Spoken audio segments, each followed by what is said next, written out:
saya tuh menjalankan usaha di bidang keuangan syariah ya.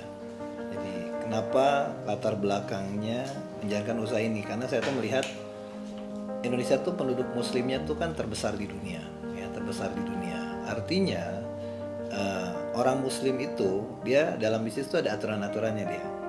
Jadi saya yakin ketika semua orang belajar tentang Islam, kesariahan, mereka akan terfokus pada bisnis-bisnis yang akan dituju karena unsur halal itu lebih penting daripada unsur income yang didapat. Nah, saya lihat tuh dalam muamalah tuh ada yang berdagang gitu kan. Ada bisnis konvensional, nah ada juga nih bisnis yang berhubungan dengan edukasi keuangan syariah, bisnis agency syariah. Nah, makanya saya fokusnya di sana dia mendidik orang-orang agen asuransi syariah atau leader syariah supaya mengambil peluang ini nih sebagai agen syariah, sebagai leader atau sebagai akhirnya pebisnis asuransi syariahnya.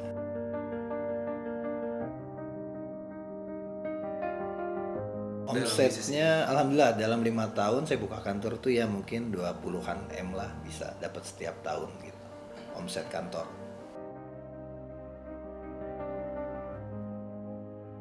Oke, tips and trick ya, tips and trick supaya sampai di titik ini. Jadi memang dalam bisnis keuangan syariah gitu atau asuransi syariah itu ada beberapa tantangan yang harus kita lewati. Jadi ada pondasi-pondasi penting yang orang harus melihat ini harus dilewati gitu. Contohnya ketika kita ingin berbisnis di bisnis ini, langkah pertama tuh biasanya harus berhasil melalui pondasi sebagai agen asuransi syariah gitu ya. Pondasi agen asuransi syariah, terus naik ke leader senior, akhirnya ketika omsetnya cukup dia bisa buka kantor. Nah, saya akan bahas dulu ketika jadi agen. Langkah pertama ketika jadi seorang agen itu yang ini adalah pondasi terpenting adalah banyak banget orang-orang ya yang akhirnya lebih cepat menyerah di bisnis ini karena terjadinya penolakan gitu ya. Padahal ketika jadi agen itu, jadi agen asuransi syariah itu tantangan pertama adalah ketika ketemu orang ya, itu terjadi hukum bilangan besar tuh, terjadi hukum ekonomi ya, ada yang closing atau nggak closing, ada yang menerima atau ada yang menolak. Nah, banyak sekali agen-agen yang pemula tadi menjalankan bisnis ini, dia tidak berhasil mengendalikan cara pikirnya atau mindsetnya. Jadi setiap ada penolakan itu mereka selalu ambil personal, akhirnya mereka merasa itu beban, ya, bukan proses. Padahal kalau dia ngerti, semua orang yang sukses hari ini di bisnis asuransi syariah itu semuanya tuh berhasil melalui penolakan yang mungkin bahkan lebih banyak, gitu. Tapi mereka sadar penolakan ini adalah salah satu bagian dari sistem penjualan. Kita menjual apapun pasti ada dua, kalau nggak beli atau nolak, gitu kan. Kalau dia menunda aja ujungnya juga akan nolak atau beli, tapi hanya dua, beli atau nolak. Nah, ketika kita bisa mengerti ini, harusnya agen ini bisa melalui proses menjadi seorang agen gitu ya dengan maksimal, karena ketika kita ngerti bahwa penolakan ini bagian dari proses, kita tidak akan terganggu tuh setiap hari akan ketemu orang, karena harapan kita adalah ya kita mengedukasi sebanyak mungkin, karena ketika terjadi banyak edukasi akan terjadi kemungkinan banyak closing. Ketika banyak closing, nambah percaya diri, nambah income. Lalu secara ketika income-nya atau syarat promosinya sampai, dia bisa naik ke titik leader. Ketika titik leader, nah tantangan berikutnya seorang leader tuh lebih seru tuh sebetulnya. Kalau kita ketemu sebagai agent, kita tantangannya adalah hanya yang menolak atau yang membeli. Yang membeli kak tantangan lah. Yang menolak tadi ketika terjadi penolakan, udah mungkin ada rasa ya kecewa, rasa kurang puas. Di situ tantangannya itu. Ketika jadi leader unik lagi karena kita ini udah punya satu tim yang tugas leader adalah membantu tim-timnya ini sukses secara omset gitu ya. Bisa closing awalnya yang tim yang direkrut, akhirnya bisa bisa merekrut lagi timnya, dia bisa mengerti ilmu leadership dan lain sebagainya. Tantangan menjadi leader itu tantangannya lebih berat, tetapi worth it ketika dia bisa melaluinya. Contoh di bisnis ini adalah bisnis duplikasi. Ketika kita sukses, kita sampai di titik tertentu, gimana caranya kita bisa membantu teman-teman yang masih agen baru tuh supaya naik di posisi yang sama gitu ya, bisa maksimal juga, bisa jadi seorang leader juga, bisa prestasi.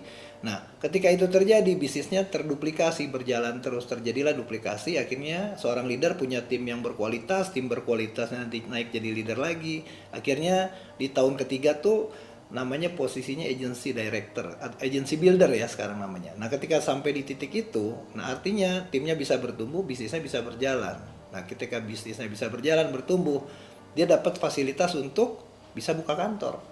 Nah ketika buka kantor tadi dapat dapat reward lain lagi dari perusahaan ya, secara bonus dan lain sebagainya, yang memungkinkan udah mulai bisa masuk ke fase passive income atau akhirnya jadi investor gitu. Jadi memang tantangan-tantangan tersebut tuh di bisnis ini tuh seru sih ya, karena tantangan tadi lebih ke psikologis. Jadi bukan cuma masalah kita jual barang dapat berapa itu di awal ketika agent, tapi ketika jadi leader tadi ketemu tim baru yang di awal berkomitmen, saya mau serius nih Pak ya, saya mau berjuang, keluarga saya perlu income, anak saya perlu biaya sekolah dan lain sebagainya. Tapi ketika perjalannya waktu, komitmennya tuh nggak selalu sama. Kadang ketika ketemu kendala-kendala, akhirnya mereka nggak serius lagi, nggak fokus lagi, akhirnya nggak activity lagi. Bahkan kita WA, kita chat nggak dibalas. Bahkan di luar sana ada yang sampai negatif sama leadernya gitu ya, karena leader itu orang yang paling ingin timnya sukses gitu, seperti orang tua kandung di rumah gitu. Karena dalam bisnis itu kita punya orang tua kandung yang namanya leader.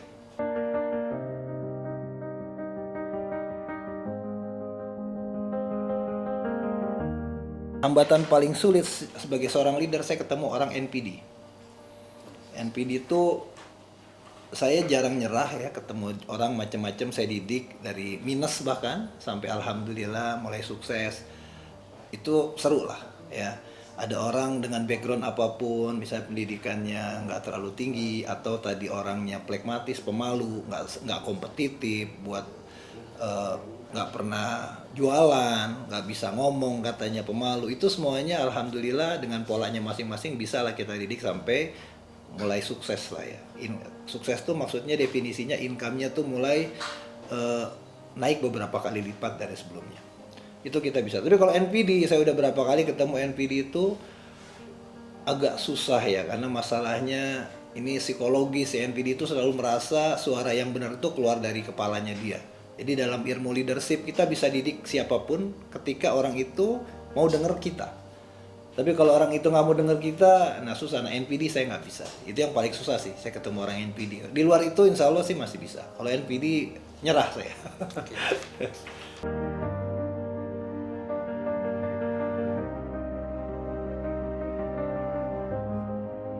Ketika di awal tuh saya melihat negara kita ini adalah populasi terbesar di dunia, populasi muslim terbesar di dunia. 87% lebih penduduk di Indonesia itu muslim.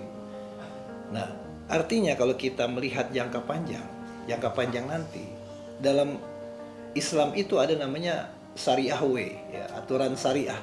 Jadi muamalah misalnya hubungan bersama manusia, konsep bisnis, semua tuh diatur dengan spesifik, dengan detail. Jadi sampai bahasanya, maaf ya, kalau kita ke toilet aja buang air kecil itu ada aturannya dalam Islam gitu ya. Apalagi urusan muamalah tuh termasuk apa? Fikih muamalah tuh termasuk hubungan keuangan ya, jual beli dan lain sebagainya. Nah dalam asuransi syariah itu ada tuntunannya. Ya jelas, dan seperti saya pernah jelaskan di AWP di Bahrain tahun 1991 tuh ada fatwa-fatwa yang mengatur tentang ini. Jadi bukan kita ngarang sendiri, dan MUI pun mengeluarkan fatwa resmi tentang kebaikan konsep asuransi syariah, bisnisnya, semuanya spesifik lengkap. Nah, cuman ini sedikit sekali diadopsi ke masyarakat, dan mungkin masih banyak yang belum teredukasi, belum terlalu mengerti tentang ini, karena nggak semua orang belajar tentang fikih muamalah ini. Misalnya ada perbedaan tadi, tantangan, ada yang orang merasa bid'ah atau apa tadi katanya, tidak syariah, ada ribanya, ada gharar ma'asir. Jadi dalam kita melihat satu pandangan tuh memang kita nggak bisa memastikan semua orang sependapat sama kita. Gitu ya, apalagi kalau kita dalam Islam, karena fikih itu luas ya, fikih muamalah itu luas.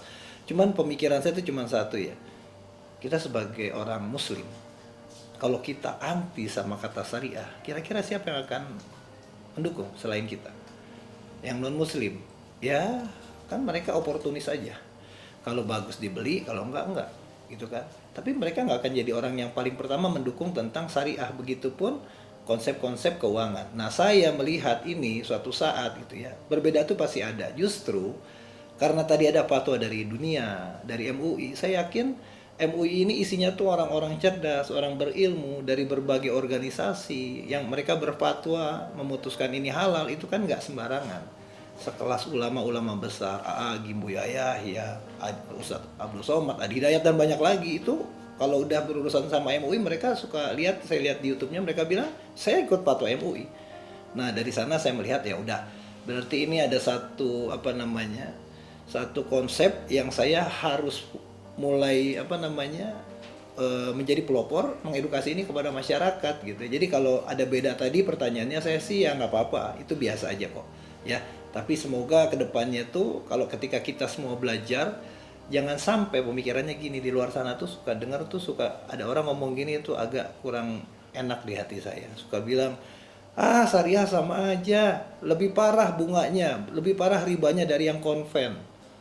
Ini kan kalau orang-orang yang bikin fatwa denger tadi, aduh kasihan loh, ya. Dan ini nggak benar gitu ya. Jadi sebaiknya kalau kita nggak terlalu paham, jangan kasih statement, ya. Kalau kita udah benar-benar ngerti ilmunya, fikihnya, lihat MUI, lihat apa ulama-ulama aja, percaya sama MUI minimal. Kalau kita nggak ngerti, jangan langsung menjustifikasi gitu, seolah-olah yang konven tuh lebih halal dari syariah. Wah itu serem banget, nauzubillah. Itu sih pandangannya itu.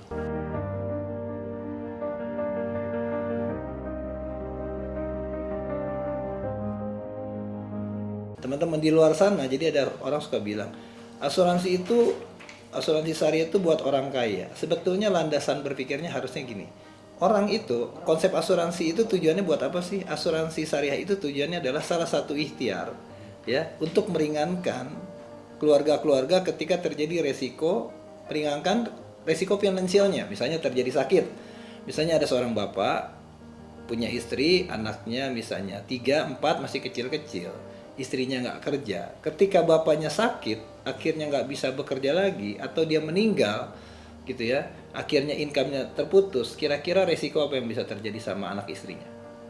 Kalau istrinya punya skill, dia akan kerja lagi. Ya, kalau meninggalnya misalnya udah 45 tahun, istrinya 45 tahun, anaknya masih kecil-kecil, kira-kira pekerjaan apa? Boleh dipikirkan, tapi kalau nggak punya pekerjaan, sudah harus mulai pikirkan proteksi asuransi syariah. Karena apa? Anak-anak kecil ini akan terkena resiko. Kan dibilang dalam agama Islam, ya banyak orang itu akhirnya jadi banyak mudaratnya, jadi berbuat jahat, jadi maaf ya prostitusi, jadi rampok, jadi apa tuh karena ekonominya kurang. Ketika bapaknya terjadi resiko meninggal, income-nya kurang, anak-anaknya nggak bisa kerja, istrinya nggak bisa kerja, kira-kira resiko apa yang bisa diderita? Nah itu kita pikirin.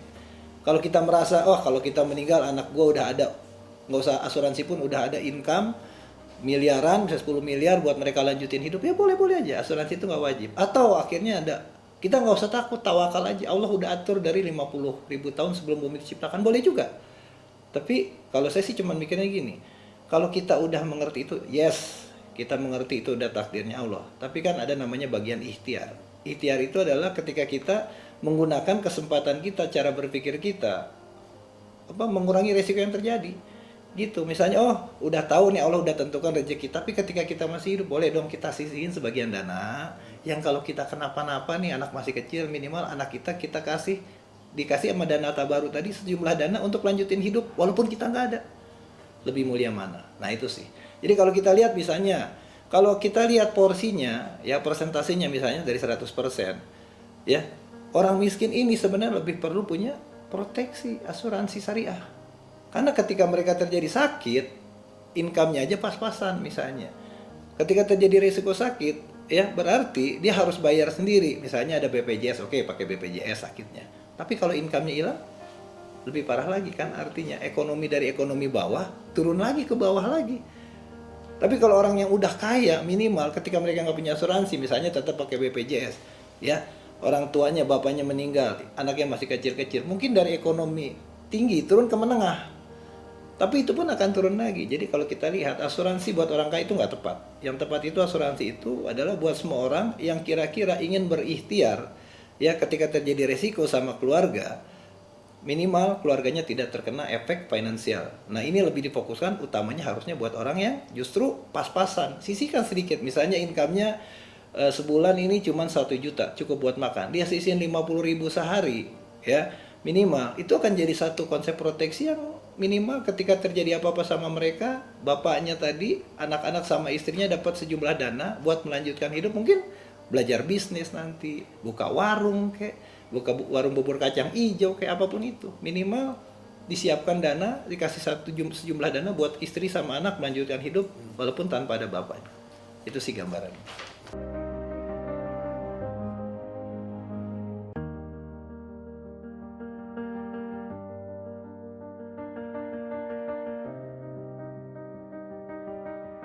Jadi ada 3 hal tuh biasanya orang bikin asuransi. Yang pertama, dia mengerti konsep asuransi itu. Berarti dia berhubungan dengan sumber dayanya, dengan pendidikannya, dengan pengetahuannya, dengan penghasilannya gitu kan, dengan lingkungannya. Ada nggak orang yang kebanyakan orang rata-rata dia nggak bikin asuransi karena lingkungannya tuh suka bilang, ngapain bikin asuransi, nggak percaya sama Allah, nggak tawakal, nggak ini nggak itu, walaupun syariah sama aja. Itu biasa lingkungan. Akhirnya tanpa sadar lingkungan nanti membentuk satu pemikiran kita yang skeptis terhadap asuransi syariah. Beda dengan orang-orang yang ekonomi atas. Saya ketemu orang-orang yang ekonomi atas tuh, orang-orang kaya tuh justru asuransinya banyak. Padahal kalau mereka sakit bayar sendiri ke rumah sakit pun mampu. Tapi mereka punya produk-produk yang menyiapkan pensiun, yang sifatnya namanya proteksi income. Yang dimaksud adalah ketika terjadi resiko sakit, meninggal, ya dana tabaru kasih buat keluarganya, tadi buat tambahan dana, buat tambahan modal bisnis, buat bayar utang-utang bisnis. Nah, lebih cara pikirnya tadi. Lingkungan dan cara pikir kita tuh penting sih. Jadi itu membedakan sih.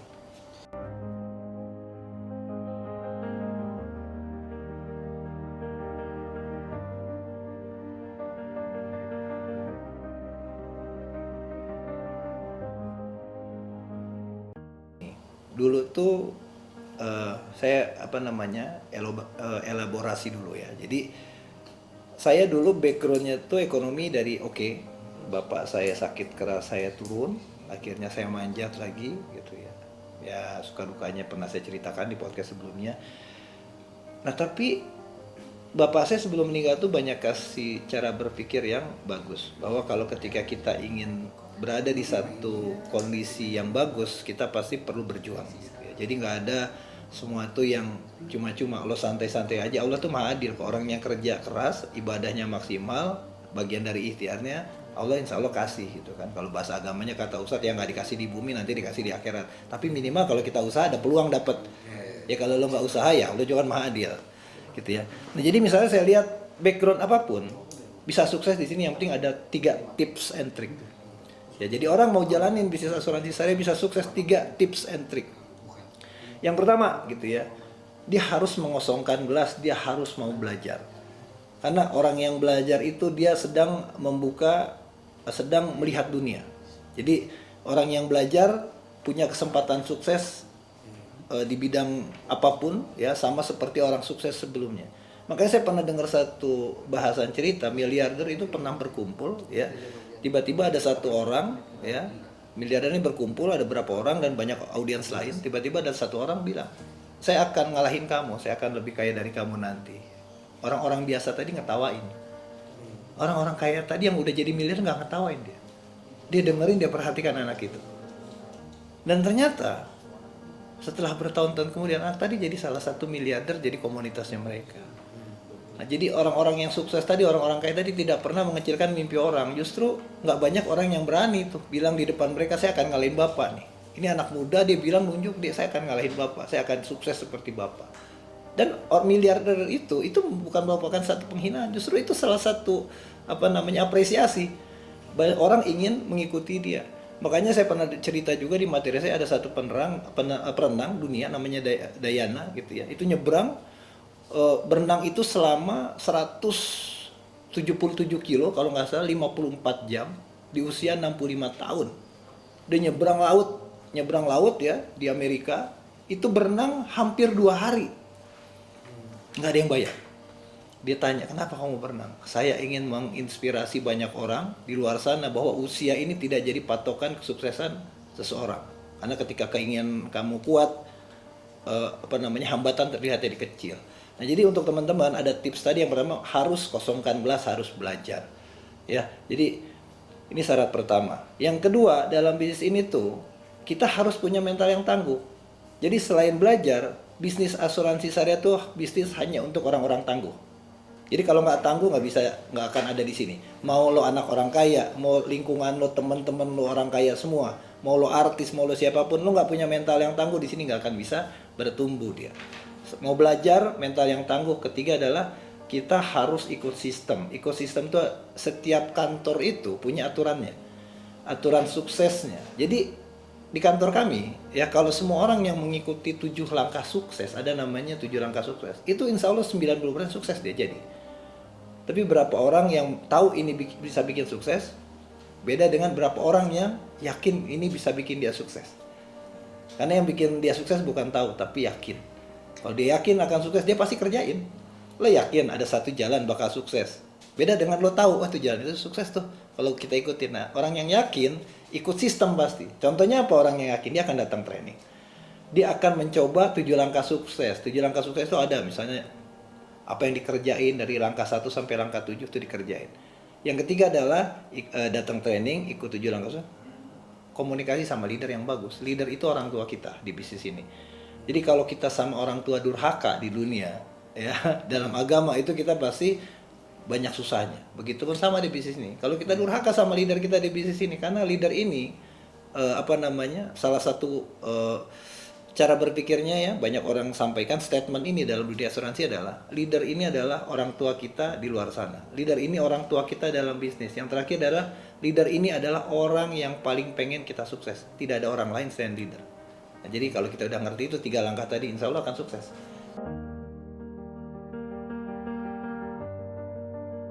Bisnis syariah ini apakah hanya untuk orang muslim?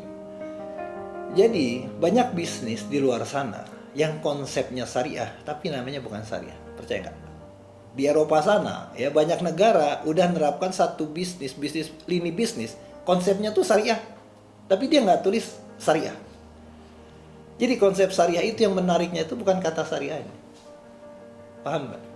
Tapi pelaksanaan aturan di dalamnya ini yang justru meluas. Saat melihat syariah ini luar biasa indah. Hanya di konsep syariah ini konsep yang paling adil di muka bumi. Tidak ada konsep yang lebih adil dari konsep syariah. Kenapa? Harus sama-sama untung atau sama-sama rugi. Nggak boleh satu untung satu rugi, nggak boleh. Makanya di syariah itu kan nggak boleh ada riba. Riba itu misalnya orang takut dosanya 36 kali, 37 kali seperti menjinahi ibu kandung dan lain, ada goror, ada masir. Itu ketakutannya. Keindahannya banyak orang nggak tahu. Di syariah itu kalau lo untung, harus untung gue. Nggak bisa lo untung, perusahaan untung, kita rugi. Itu nggak boleh tuh. Di bisnis lain, coba lihat. Perusahaan ambil untung sebanyak-banyaknya, lo suka-suka gue kasih. Itu nggak boleh dalam syariah. Kedua, syariah itu bisnis yang harus jelas di aturannya. Jadi nggak bisa goror gitu, nggak jelas. Ini untung apa enggak ya? Rugi apa enggak boleh. Harus transparan, harus jelas. Akhirnya kalau kita bisnis bro, lo bisnis kita bertiga, berempat. Aturannya jelas, enak nggak? Berantem nggak kita? Apa yang mau diberantemin? Orang berantem itu gara-gara apa? Nggak jelas. Punya bisnis 4, sahamnya, wah segala macam. Nggak jelas aturannya. Pasti berantem. Jadi kalau bisnis syariah nggak mungkin berantem. Jadi jelas, sangat jelas, adil. Gitu ya, terus berkah dia. Bisnis syariah itu bisnis yang pasti berguna bagi masyarakat. Contoh apa bisnis syariah? Misalnya kalau kita bicara bisnis asuransi syariah, kalau orang ngerti bisnis asuransi syariah itu contoh gini, kita taruh dana atau namanya hibah. Jadi kalau di asuransi syariah kita naruh, kalau di konvensional namanya premi, ya kalau di syariah namanya kontribusi. Orang suka bilang, itu beda nama. Ya karena beda nama ini, beda manfaat, beda istilah, beda fungsi. Premi, kita setor dana ke perusahaan asuransi, bilang bahwa kalau gua sakit, atau ada keluarga gue yang sakit, perusahaan bayar gua. Artinya kita berserah diri pada makhluk nih, namanya perusahaan. Ya, kita menyerahkan resiko kepada perusahaan. Kalau syariah, bayangin mulianya gini. Kita setor dana, namanya hibah. Ya, ke dana tabaru namanya. Dana tabaru apa? Dana bersama semua orang yang ikut asuransi syariah. Dananya ditaruh dikelola namanya dana tabaru tuh. Niatnya apa? Kalau gua sakit, gua akan dibantu sama peserta lain nih. Sejumlah dana. Sakitnya tetap sakit, tapi dikasih dana berobatnya oleh dana tabaru, bukan perusahaan. Begitupun kalau gue sehat nih, gue ikhlas, dana yang gue taruh bantu siapapun, agama apapun, sakit gue ikhlas bantu, bahkan nggak tahu orangnya, nggak tahu namanya, mulia nggak? Lo bantu orang nih ke pesantren, kasih uang misalnya sebulan 5 juta, kita tahu pesantrennya kan, orang yang kita bantu tahu, mulia nggak kita bantu nih 5 juta sebulan, siapa aja yang sakit lo pakai, yang penting dalam peserta tabaruk tuh mulia. Artinya mau muslim kayak peserta baru tadi, boleh nggak? Boleh. Bahkan dia nyembah tiang listrik aja, bercandaan tuh bahasa saya. Dia nyembah tiang listrik, dia nggak punya agama, boleh nggak kita bantu? Boleh. Mulia nggak? Cuman di konsep syariah ada konsep seperti ini. Bantu orang, kita nggak tahu namanya, nggak tahu siapa orangnya, ada yang lola, dan kita ikhlas, dana kita bantu. Artinya bisnis ini misalnya, secara konsep adil, semua agama pasti suka. Agama apa yang nggak suka? Ah, saya agamanya non muslim, ah saya nggak senang adil, nggak ada tuh. Ya, secara konsepnya udah adil, bantu, tolong membantu. Secara bisnisnya, boleh nggak orang non muslim menjelaskan satu konsep ini kepada orang-orang, akhirnya dia dapat manfaat komisi misalnya? Boleh, karena dia luar biasanya konsep saya, kita nggak batasi pesertanya. Ketika saya daftar jadi agent muslim nggak? Boleh. Justru yang berikutnya itu berarti semua orang bisa. Yang ketiga, boleh nggak orang-orang non muslim melihat peluang ini besar banget, negara terbesar di dunia Islam, populasi muslim terbesar di bumi, dia mau dapat keuntungan dengan cara mengedukasi konsep yang baik halal, boleh nggak? Boleh. Tuh syariah terjawab ya, semoga ya. Jadi ketika saya bergabung 2014 dulu ya, jadi dulu saya juga anti asuransi ya. Bapak saya meninggal nggak punya asuransi, karena saya pikir dulu tuh nggak ada yang syariah. Karena dari dulu saya tahu bahwa asuransi yang non syariah itu sebagai muslim nggak boleh. Akhirnya pas saya belajar, saya ngerti bapak saya sakit, kena resiko finansial. Oh ternyata ada syariah. Dari 2014 pas saya ngerti, saya pelajari, ternyata yang bikin fatwa tuh bukan cuma ulama Indonesia. Dari 1991 dari Bahrain, AWIP itu kasih aturan halal, ada yang halal yang boleh. Dan yang bilang halal ini negara-negara oki, termasuk semua negara Islam di dunia terbesar tadi sepakat ini halal. Artinya kan kalau saya cuma gampangnya, semua negara Islam bilang ini halal, ya semua ulama bilang ini halal. Artinya ketika ini halal, di Indonesia belum banyak orang tahu karena mungkin belum ngerti. Ini kan peluang. 14 tahun lalu saya mengira saat ini udah akan terjadi, karena orang-orang ketika belajar agama tuh nanti akan cari semua konsep yang syariah, bank syariah, betul nggak, asuransi syariah, simpan pinjam syariah, semua yang ada kata syariahnya, yang ada fatwanya, orang akan berbondong-bondong. Artinya apa? Ini bahkan masih blue ocean. Kalau bro nanya ke depan gimana, ini belum apa-apa, bahkan ini baru 3% bro. Di Malaysia udah 60% orang syariah. Bayangin nggak, kalau Indonesia udah 60% syariah, 5 tahun lagi ke depan, wah bisa sangat besar gitu, udah nggak kebayang, namanya blue ocean. Itu sih, saya sih ngelihat ini bahkan masih bayi ya, belum jadi besar banget gitu. Itu sih kalau saya ngelihat, peluangnya akan besar, sangat besar ke depan.